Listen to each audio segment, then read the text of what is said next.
So I come from a typical Indian middle class family. My father was in the defense, and I did my college in Delhi. I used to love physics and I wanted to be a physics researcher. But parents didn't want me to travel all the way to Miranda and study in Miranda. They wanted me to be in a college close by. So I had to go to LSR, and in LSR the subject that appealed to me the most was economics. So that's how I ended up doing economics.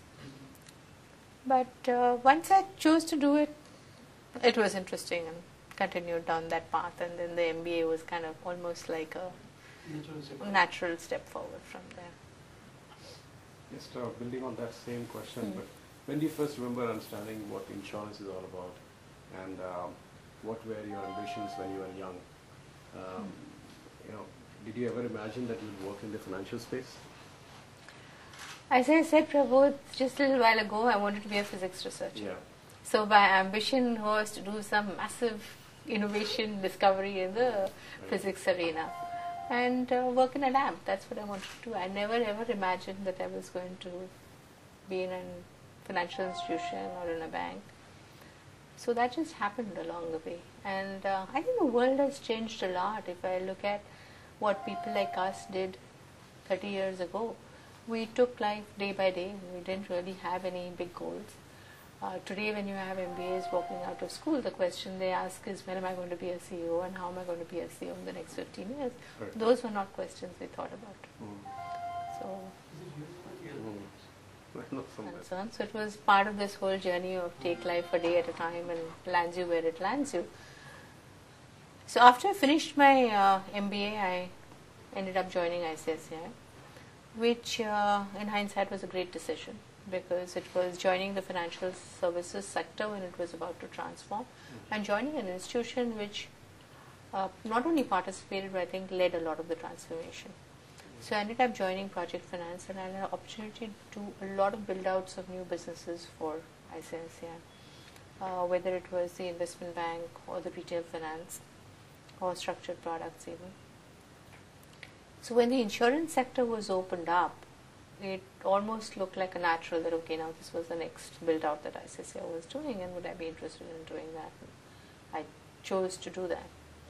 And it was because it was, again, an industry which was going to transform in an institution which had the scale to make a difference. So I think it was a fantastic opportunity, and I'm very happy that I chose to pursue that. I knew nothing about insurance when I moved there, but then I knew nothing about the other businesses I had built out before either. So that wasn't something which frightened me at all. And we had a very good partner in ICICI Prudential. So I learned a lot from them in terms of what makes for sustainable value creation businesses in that sector. So one of the questions which somebody asked me was, what was Prudential's lasting contribution to the JV? And they thought it was a trivial answer, but even when I look back at that, I think their lasting contribution to the JV was figuring out what are the key metrics that you manage the business to. So in the very first year, we had set out the KRAs for what the team needed to be focused on, and they remained pretty steady all through the 8-9 years that I was in that JV, which is what lent a stability to the strategy, a stability to the delivery, because you were focused on some key goals and delivering to those goals throughout. So as I said, it sounds trivial, but there is hundreds of years of knowledge which gets embodied into figuring out what are those key metrics and what are realistic goals to aim for in each of those metrics. So I think I learned a lot of insurance from talking to Prudential and seeing what they've done, and then experimenting on the ground here in India. Yeah, you had a great career. Many working women regret that they are not able to manage their family responsibilities well when their career is so demanding. How do you manage to do both things so well? Whatever I know about the way you manage your family and career both. Nirmal, this is going to sound so pedantic, but I think if you want to do something and you put your heart to it and you put all your energy to it, you're somehow able to manage. So if it's important, if your family is really important and your work is really important, then you will somehow find the space and the time to do that. And it's not that everything is a perfect journey. You have to end up making compromises. So there are times in my life where My husband and I hardly got to talk to each other. There are times when my children felt neglected. There are times when, I should have been at work, but I wasn't at work.